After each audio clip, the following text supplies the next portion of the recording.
Welcome to the Gentleman Project podcast. I'm Kirk Chugg.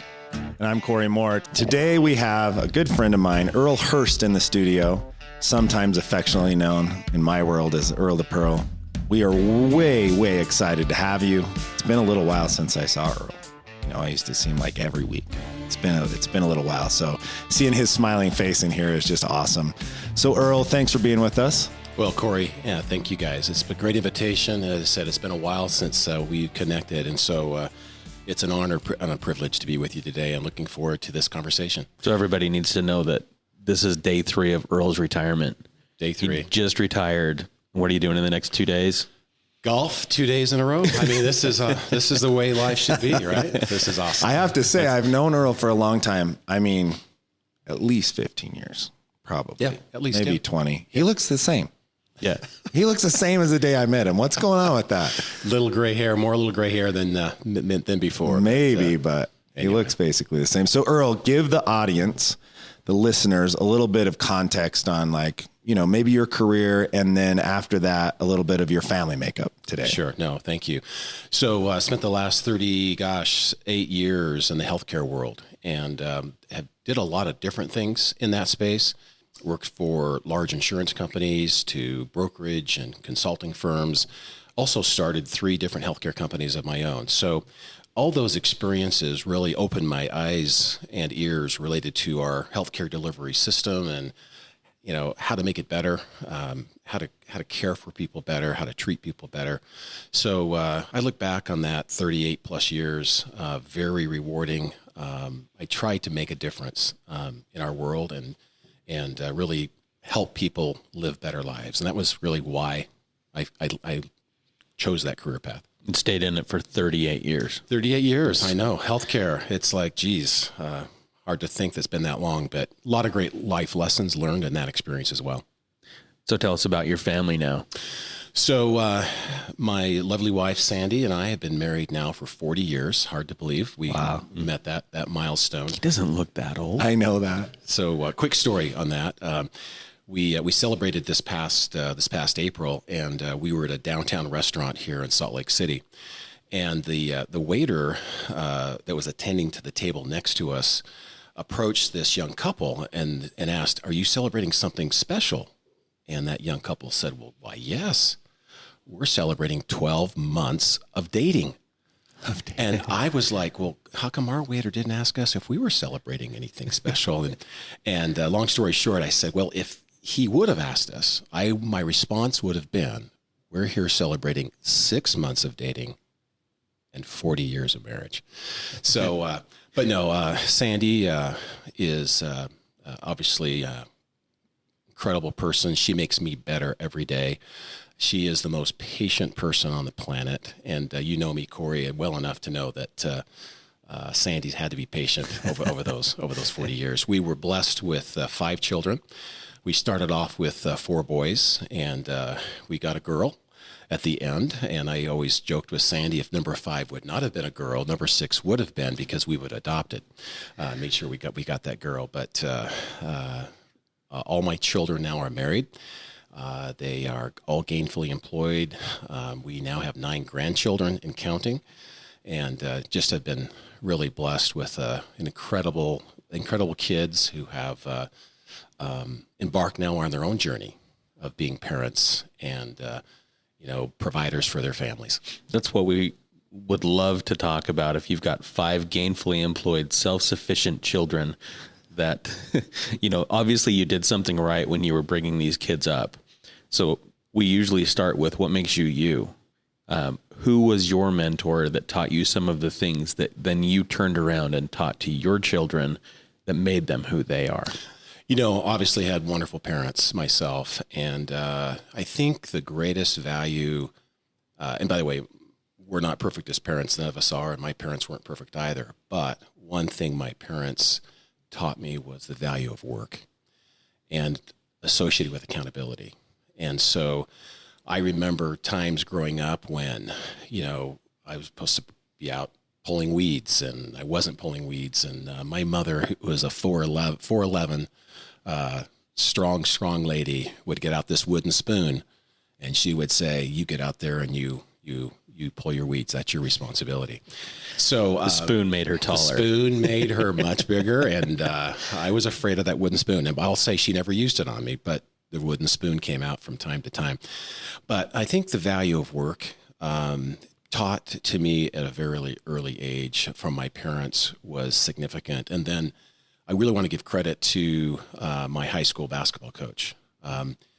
I continued that work ethic under his direction and leadership. And, I'm not the most athletic person in the world, but with that said, with hard work, I was able to achieve some things in that realm of my life. And I give credit to my high school basketball coach of hard work. If appropriately focused, even though you may not be the most athletic person on the basketball court, you can still contribute and add value to the total team. And so I look back to Coach Charles Henry. I'll mention his name. I wanted you to mention his name. Is he still around? He is still around, and we just actually talked just a couple of weeks ago, and I'm going to go, excuse me, I'm going to go see him here in about a month or so and visit with him. But awesome. We've kept in touch over the years, and he's a wonderful man and has been was a huge influence in my life. What made him such a good coach? Well, we kind of referred to him as the Bobby Knight of Idaho. So I grew up in Boise, and he didn't throw any chairs, but he definitely, his style at that point in time, obviously in today's world, probably would not have been overall accepted. But for a young man like me, having that kind of mentorship was meaningful, and he definitely expected us to take an offensive charge and lay our bodies out there, and he expected us to dive for loose balls, and if we didn't, he let us know about it, because that was our accountability. And so definitely he was a huge influence in that part of my development as a young man. You've mentioned the word accountability twice as we've asked you that question.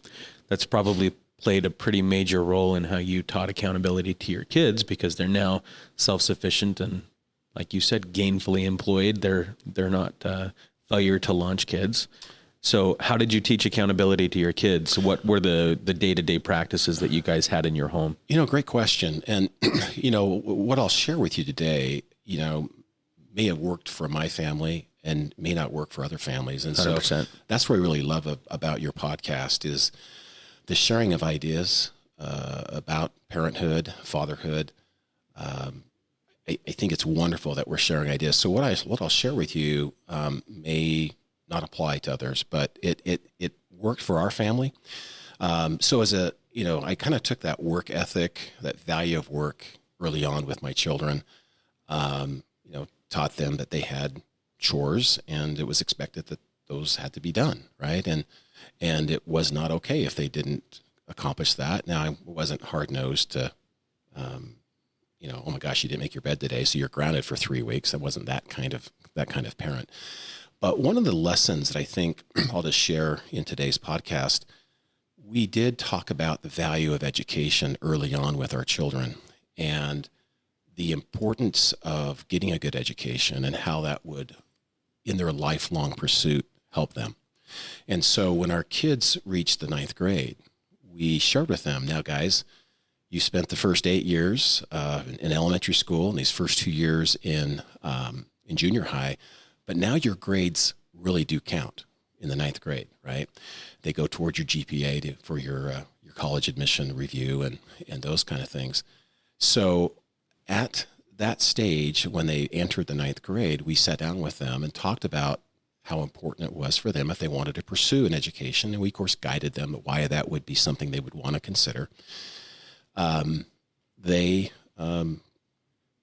shared with them at that point in time that we want them to pay for their own college education. Now, that might come across to some of your listeners like, whoa, Earl, you were like hardcore. You're telling your kids in the 9th grade that their grades are going to help them fund their education. So we were consistent with all 5 of our kids. And I can tell you that through that nurturing and guidance and support, I did create a college fund for each of my children. It wasn't huge. It was kind of help get them into their first year of school, housing and some tuition assistance. But after that, they were on their own. And I'm really proud of each one of my children. Each of them were able to obtain scholastical or athletic grant and aid scholarships that funded their education. And time of their completion of their undergraduate degrees, they had no debt, and they moved on in life. So my kids at the time, I think, look back during that time, gosh, Dad, that's not fair. I've got my roommate, his parents are, funding everything. And the summer months, we're off to various trips and different fun things. But in the summer, my kids worked. They worked summer jobs that would fund and pay for their education the following year. So that worked for us. It was interesting when our kids may not have thought that was fair at the time. Each one of my children have come back now in their young adulthood and said, Dad, thank you for that lesson. And that was something that became a huge accomplishment for them. They did that on their own. Now, Mom and Dad would have been there to help any time of need that would have been necessary, obviously, because we wanted them all to get educations as well. But all 5 of them accomplished that. So I'm very proud of each of them for doing that and funding their own educations one way or another. So I'm really, really pleased that approach worked for us. It may not work, for everybody else. This is so timely. We had this conversation over the kitchen table last night in my home with my daughter, who's a senior in high school, who has some of these exact same dynamics with her friends. And I'm super proud of her because she's super responsible. She's like, I want to get through school and I don't want to end up with a lot of debt. And I've got to work myself through school. You and Mom did it, and I said, would you rather us just pay for it? And she said, no, I want to work for it. I want to put myself through college. That's amazing. So, she's coming at it from a very mature perspective, but I'm going to have her listen to this podcast. So Tay, we're not the only ones, but thanks for sharing that. Well, let me just say to Tay, you will come back to your parents in 4 years and you will thank them that was the case. And I'll make Tay that promise on this podcast today. Thanks, Maybe Earl. a couple of notes from that, Earl. I think it was really good that you sat him down at that time frame. I'm looking at my own family and thinking about that. And I've done some things we've talked about on the podcast before, like my daughter wants to buy a Jeep. And I said, that's great. I'll pay for half, but you got to figure out how you're going to pay for the other half. And we've done the same thing with some cell phones and things like that. Same kind of thing, trying to inspire the work ethic and them understanding how hard it is. But one of the keys to that is telling them early, right? I think when you tell them in 9th grade and you say, look, you better start thinking about this, you're walking them into adulthood, I would say. Helping them with that transition that's ultimately going to come. It's going to come no matter what. And if they're not prepared for that transition, that can be a challenge for them. Totally. So to be a 9th grader and go, oh, what I'm doing today actually matters. What I'm doing, I'm going to be an adult soon. I didn't realize that.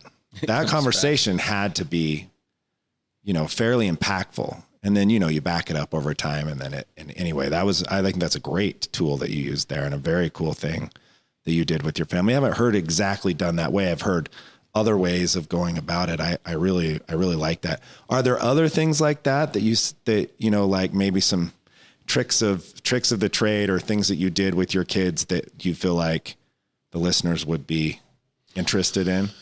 I think similar to you, right? When they wanted to make some big purchases in their life, we want them to have those opportunities. And so like you, whether it was a new pair of basketball shoes or whatever it might have been, okay, great. You need to have some skin in the game, right?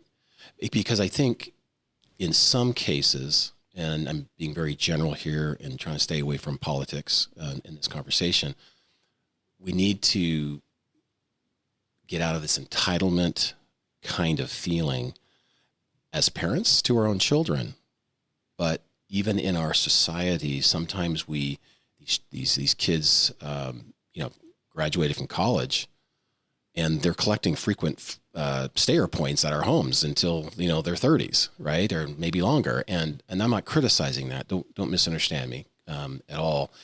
But I think teaching the value of work and accountability as early as you can as a parent will pay off all dividends for us later on. So, but I think in many cases today, our culture has shifted to more of an entitlement type of a culture. I think long term that will have a negative influence on our communities, our culture, and our country as a whole. Although it's not always easy, I think we all look back on our lives and the moments that certainly made us grow the most, the moments that and many times the moments we're most proud of were our hardest moments. Absolutely. Right. And I think as parents, there's this delicate balance that we all have to focus on. And that is giving them enough challenge, giving them the ability to go through enough hard things and still being there to love them and support them and picking up when they fall.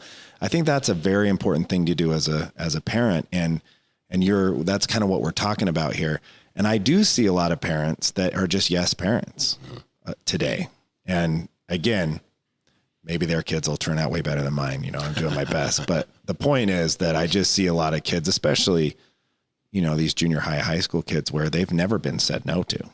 I know because they're sitting sometimes in the back of my car and they're saying, let's go get a shake at McDonald's. No, please. No, thank you. None of that. And I say no. And they're just flabbergasted. It's like their parents have never told them, no, that we're not going to McDonald's to get a shake. And I'm kind of making that scenario up. Sure. But very similar to that, I've had lots of that kind of stuff. And I think to myself, that's not going to help them. Mm-hmm. But it is very hard. You love your kids. You would do anything for them. You'd die for them. Absolutely. It's really hard. You have to be purposeful to do what you did. You have to really think. And sometimes, just like at work, sometimes it's just easier to do it yourself. Sometimes it's definitely easier to parent. It's just say yes and give them stuff.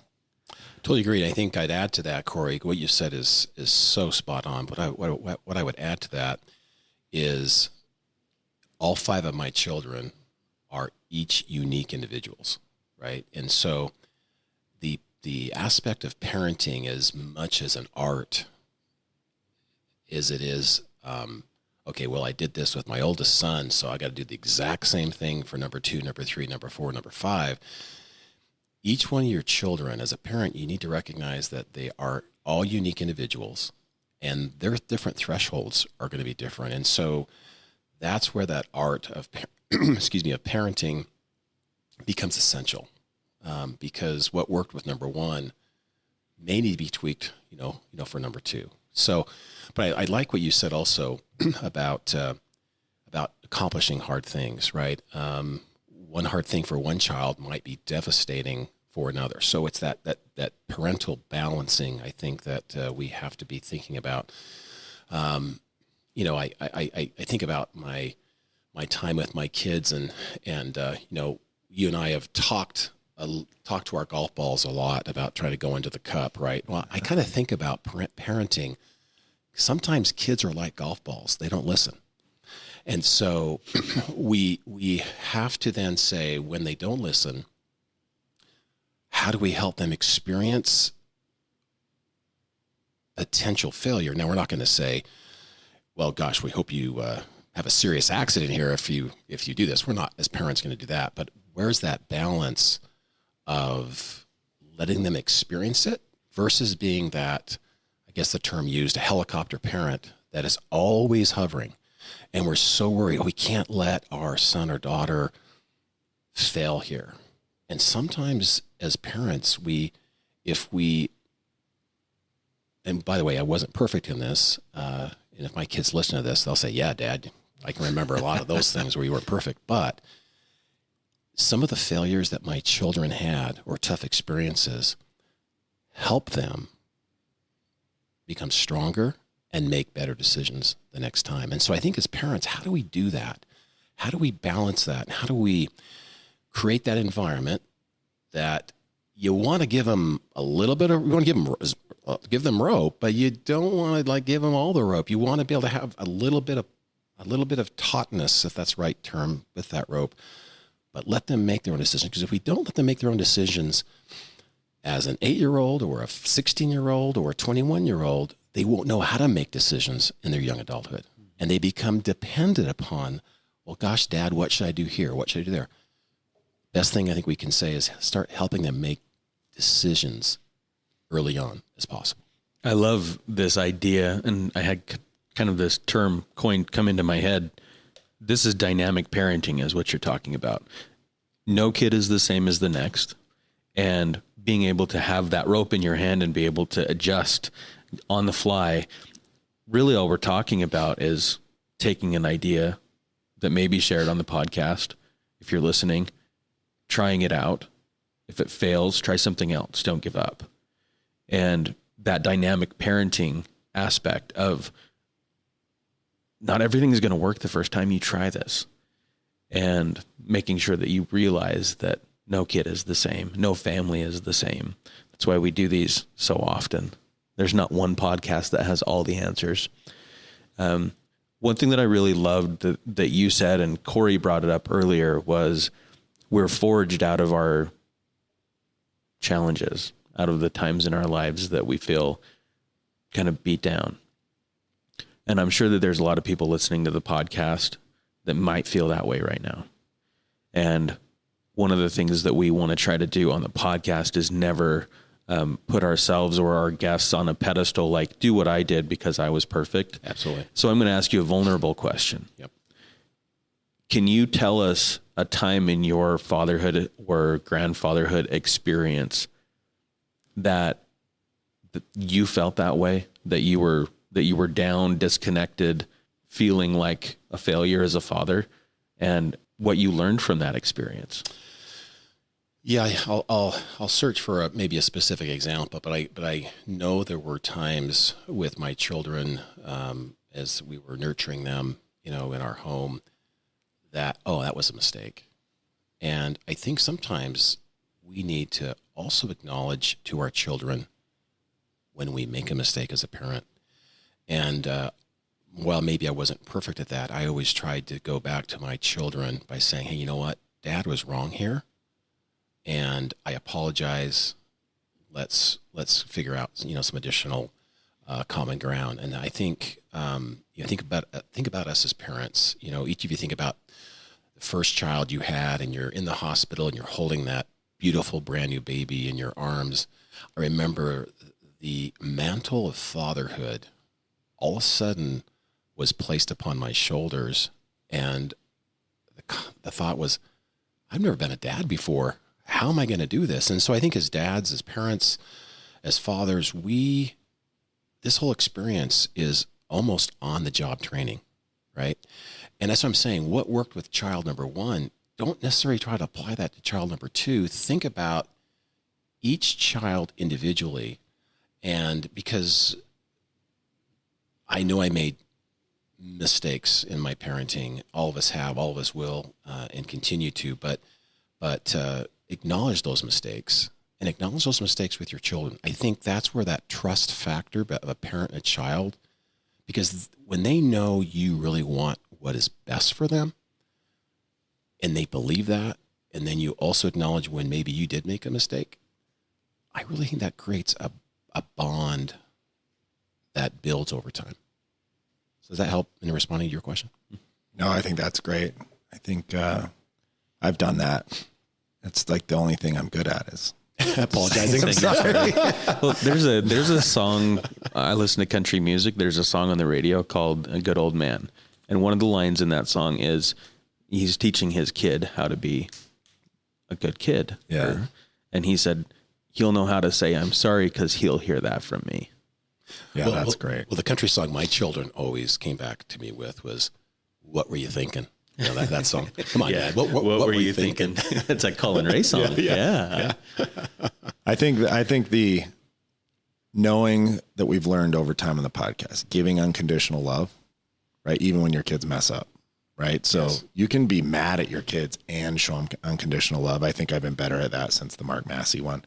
And then this idea, which I'm not always good at, but it's one of my better strengths, is just saying, oh man, Dad, Dad messed up. I was wrong. I lost my temper, or I was seeing the situation wrong and you were seeing it the right way. And I agree with you. I think that authenticity endears you to each other, and then they can say, oh yeah, I was sorry too when I did this, right? I think that's good. One of the things that I've noticed as we've been friends is that you've been very good at, or at least my perception is that you've been very good at, having a big career and being busy, but also spending time with your wife and spending time with your kids and building relationships with them. So how did you do that? And where was that hard? And maybe where did you find a place where it was easier? Yeah, great question. And I think as I look back on that 38 plus year career, there were times, in fact, I remember we had just moved to Scottsdale, Arizona. My oldest child was 10 and our daughter was just a newborn, maybe 6 months old at that time, 3 months old. And huge job, required me to travel a lot. And boy, that put a lot of pressure on Sandy. And here I moved her to a new community.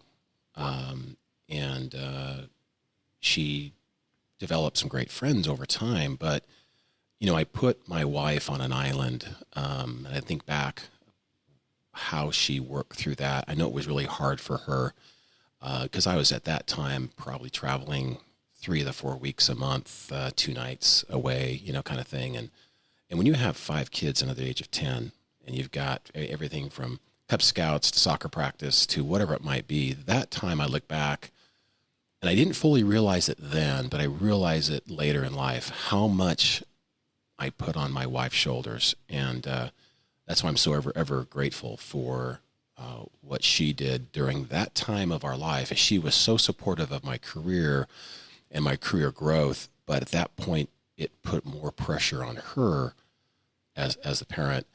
As my kids got a little bit older, I can remember I coached their soccer teams, I coached their baseball teams, basketball teams, and I can remember distinctly coaching a 5:00 game in the afternoon and taking red eye to New York, that night, because I was going to be there to coach my children's team.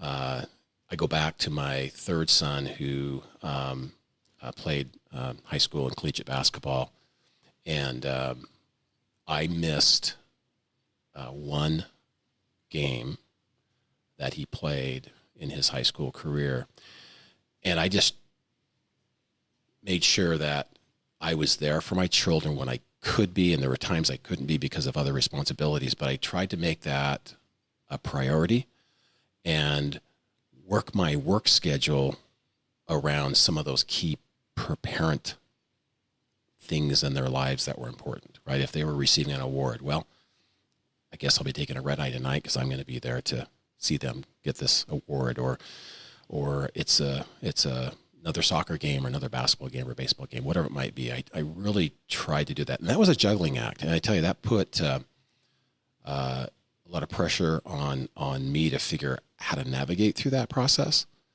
But, and while I wasn't perfect, I think overall, I was there for those times of my children's, those kind of things that my children had during their growing up years. Because as an executive, you guys know this. I mean, there's a lot of pressure. The companies I worked for were public companies, right? Many of them, and so a lot of pressure to produce growth and improve stock value for that organization.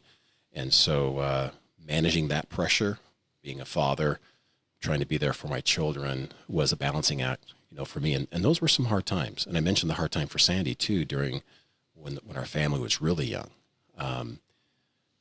I just can't, if she hears this, Sandy, I can't thank you enough for taking that responsibility, which was a much larger responsibility during that time. So those are some hard times I think I'd look back on, of figuring out how to navigate through those hard times and still come out with a win. So I'm probably peaking right now with that problem.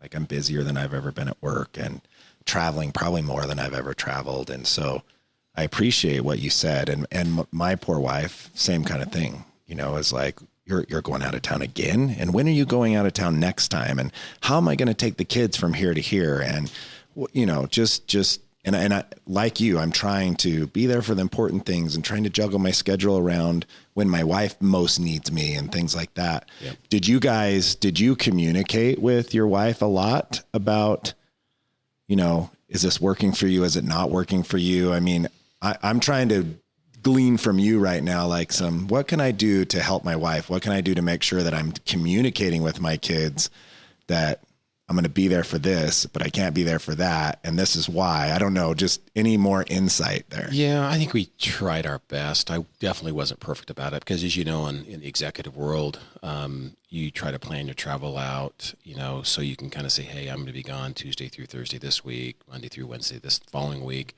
But then you always have the surprise trip, right? And it was those surprise trips where, just like in your situation, Sandy has her own life too. Right.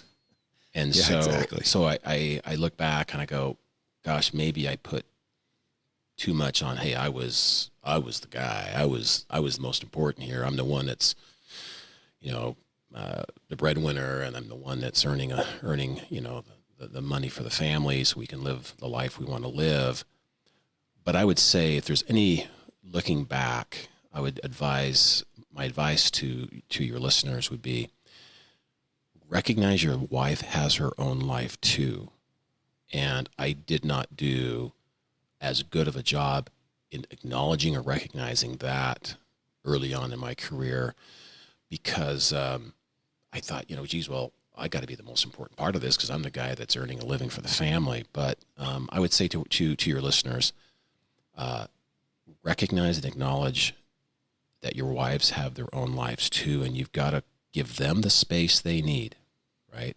I can remember coming home off business trips with a young family, and literally Sandy would just say, here's the baby, and she would say, here you go. I got to have some space. I need to go, for a drive, or I've had the kids for 2 days, and I watch my grandkids today. I don't know how we did it. Oh my gosh! We've got. One of my boys has three young boys. My other son has 3 young girls, and then my other son has 2 young boys, and my daughter has a young little girl, our newest. And when we've babysat, I go back and go, how did we raise 5 kids? I mean, just watching them for 4 hours, or hey, they're having an overnighter at Grandpa and Grandma's, and because Mom and Dad are going to have a weekend getaway at Park City or whatever.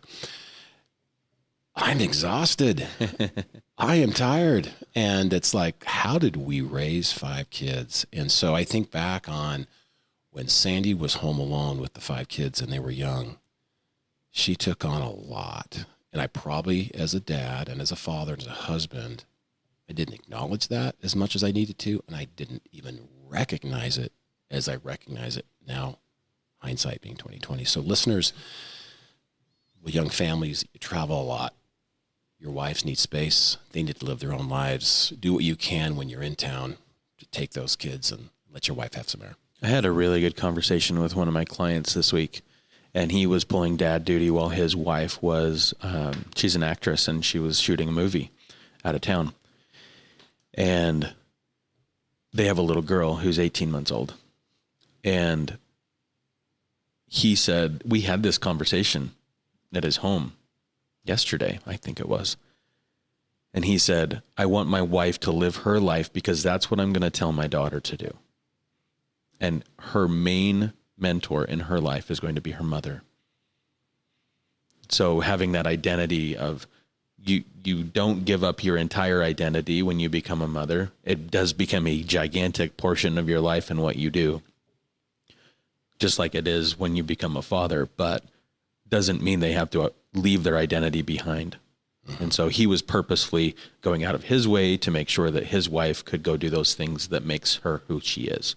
So you're actually speaking to my soul today, Earl, because as I was falling asleep last night, I had this thought. I need to make a list in my head of priorities. What is my number 1, number 2, number 3, number 4? If all of those things happened at once, which would get preference? And that's what I thought about last night when I was falling asleep. If you had to prioritize your top 4, what would they be? Family, work, faith, whatever. Right. I mean, Taysom Hill, former BYU quarterback and professional football player for the New Orleans Saints, in his commercial he does locally, he says, faith, family, football, right? And so definitely those would be the first 2. Third would be, I look back on just some of the life lessons and some of the things that I've read that have helped influence, my life. I'm a huge Steve Covey fan, as an example. 7 Habits of Highly Successful People. His first 2 habits, begin with the end in mind, and then first seek to understand before being understood. Those probably would be number 3 and number 4.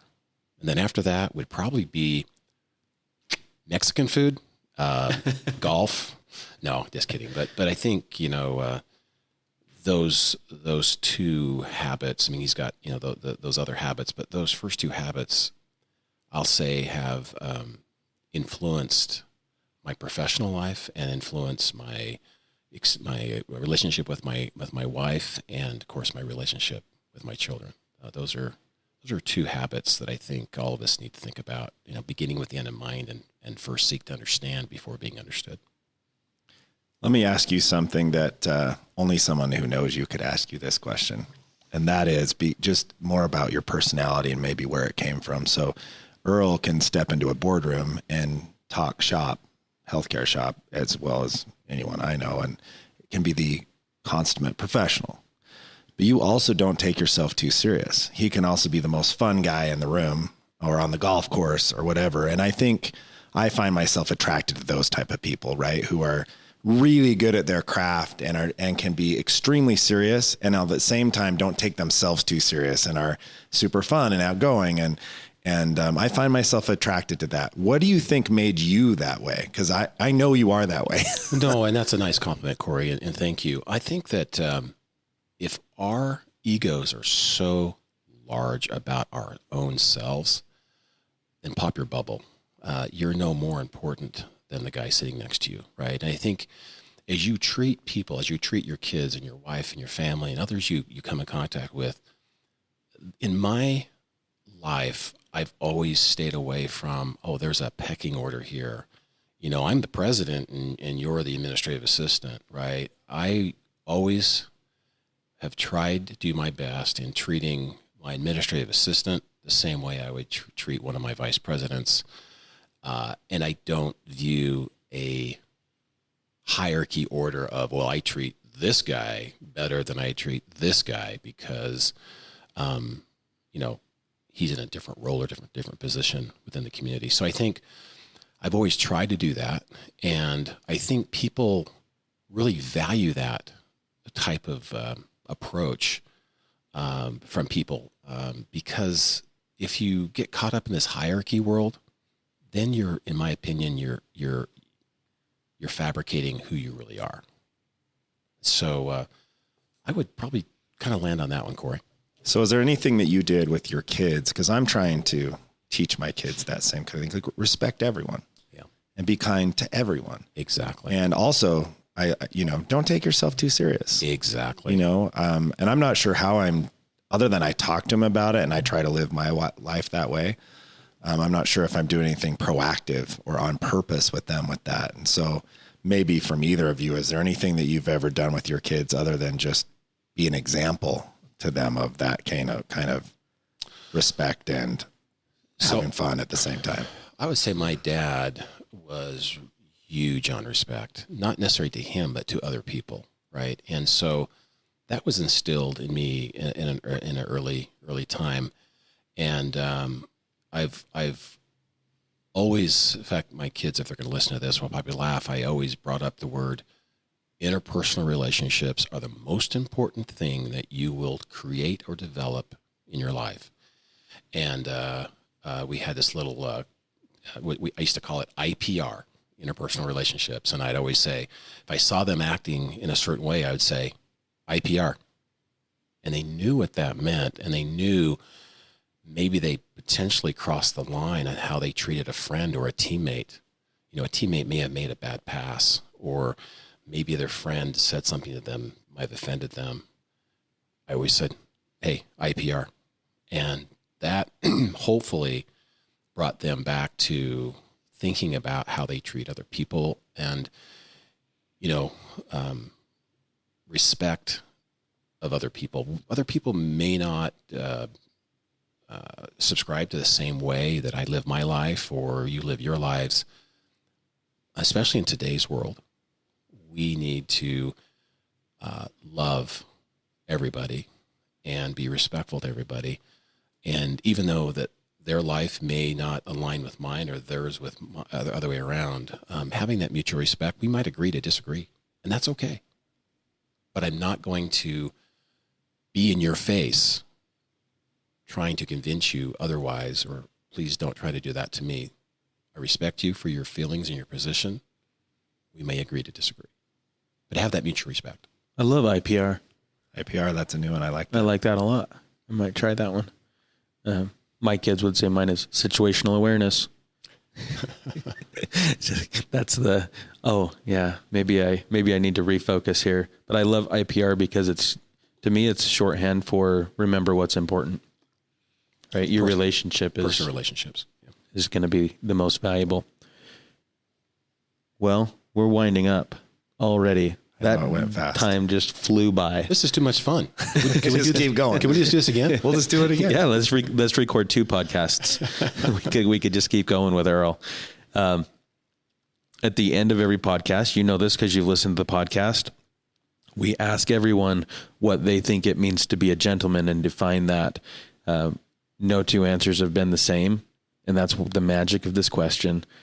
It means something different to everyone, but the world needs more gentlemen and more ladies. So tell us what you think it means to be a gentleman.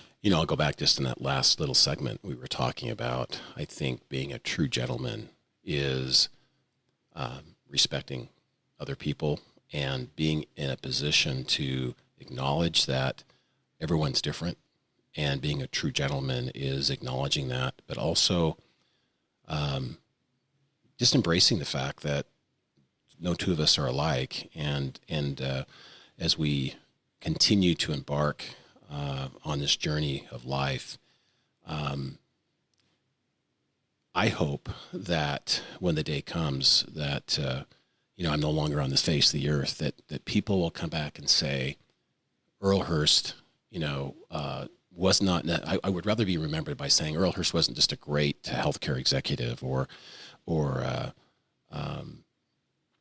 a successful, person in our community. I would hope that people would say, hey, that guy, he really cared about me and respected who I was.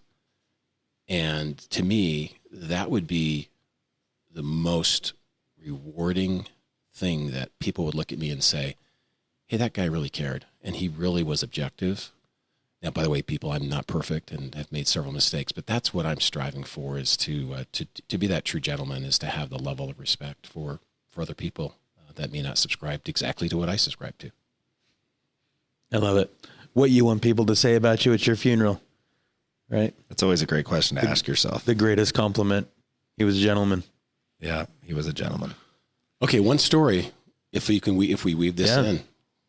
Okay, into the podcast. We may not be able to, but I'm sure we can. I know a guy. All right. But I have to end with this great memory. I have so many great memories with Corey, but as we developed this very unique friendship early on, I mean, it was like, hey, we just became really great friends at a time of our lives. And, I've got a few years on Corey, and we just became really great friends. But here's the story of all stories. Corey and I, of course, did a lot of entertaining with clients and friends, prospects. We would eat lunch out a lot. We'd eat dinner out a lot. And at a holiday party, we both recognized that we were kind of getting a little chunky, right? So we said, okay, we're going to make a bet here. We're going to make a bet. And so the bet was, we said, what our weight goals were going to be. And we said, well, whoever loses this bet, because both of us had access to low low bowl tickets at the Jazz half court. And we said the loser has to stand up, take his shirt off, and twirl it around his head. As That's a good one, right? And so, but that's real That's serious. a motivator right there. That was more than a Because you motivator. might be on TV at the half court. And being escorted by police officers off the court. All right. So the first, I wasn't thinking about that at the time, but yeah, that could have happened. yeah. So, now Corey might remember this a little bit differently, but this is Earl's version. And so Earl's version is I won the first bet, but Corey asked for a rematch and I respectfully gave that, and I lost the second part of that. So did you both do it? We ended up in a tie, and we've never done that. So we may need to open up the Utah Jazz season, if at all possible. Both of us taking our shirts off and twirling them over our heads. To see You what have happens. to be men of your word. That season is in like a week. Can we like make it so that I can lose a little more weight before then, you know? But that's one of my fond memories of Corey and many more. But again, I want to thank you both. This has been a fun experience for me. And I just want to compliment you both on creating this podcast because we can learn from each other and grow with each other. And hopefully maybe some of those nuggets of knowledge that I've shared today may steer someone a little bit differently in how they think about things. And I'm going to continue now to listen to this podcast because I know I can learn and glean from this as well. So thank you. This has been an honor and a privilege to be with you guys today. You put a perfect bow on the podcast. Thank you, Earl. Thanks for being the gentleman that you are. And Corey, thanks for introducing me to Earl. He's a great man. Thanks for being on the podcast, Earl. Loved it. Thank you. Thanks for joining us on the podcast and investing your time with us. We couldn't do the podcast without you. We do look at the numbers, and every time you download and every time you share this podcast, it motivates us to keep going and to bring on more guests and invest our time into the podcast. So without you, this podcast wouldn't exist. So we want to say thank you for investing your time with us. If you want to help the podcast grow, and if you want to further the message of people like Earl, you can subscribe to the podcast, get it downloaded to your phone. As soon as we publish any of our episodes, you'll get it. And then if you felt prompted today through any of the thoughts that were shared on the podcast to share that with someone else, we encourage you to act on each good thought and share that with that person that you love. Thanks for joining us on the podcast. I'm Kirk Chugg. And I'm Corey Moore. Thanks, everyone.